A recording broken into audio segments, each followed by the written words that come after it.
Ouvrage dirigé par Boucheron, Histoire mondiale de la France, à propos de ce qui est écrit dans un collaborateur sur 1940.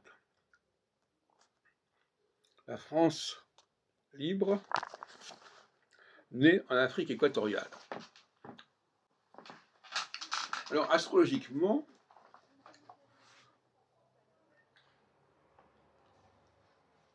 il y a un phénomène fédératif qui se constitue.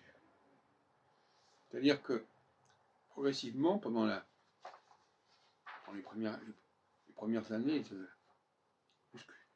progressivement, ça se développe, en 42, 41, 42, eh bien, nous avons une fédération, un processus fédéral qui se constitue, qui prend le relais du réduit hexagonal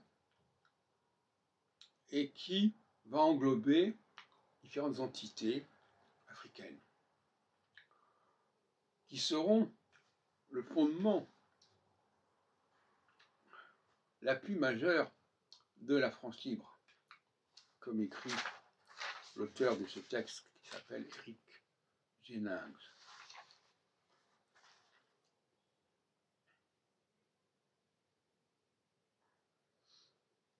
L'Afrique équatoriale, l'AEF, va, avec sa capitale Brazzaville,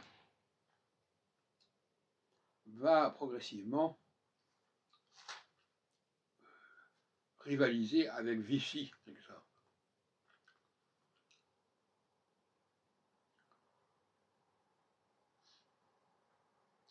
Et c'est le passage d'une idée étroite de la France, une idée beaucoup plus impériale, beaucoup plus coloniale. Et là, paradoxalement, c'est la colonisation française d'Afrique qui aura pris le relais de la carence vichysoise.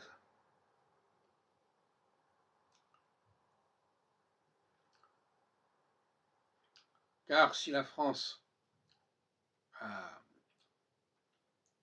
perdu sur le plan militaire au niveau européen, elle avait des atouts à jouer au niveau africain. Comme elle avait d'ailleurs pu en jouer pendant la Première Guerre mondiale quelque part, avec les tirailleurs sénégalais, etc. Ça a beaucoup plus d'importance. Et donc, je crois que c'est intéressant de rappeler cette question-là. À un certain moment, il faut s'ouvrir, il faut s'élargir, il faut l'expansion. Et la France avait cette carte à jouer. Quand Hitler s'est attaqué à la France et à l'Angleterre, il s'est attaqué à de très grands empires coloniaux, alors que l'Allemagne avait très peu de choses à ce niveau-là.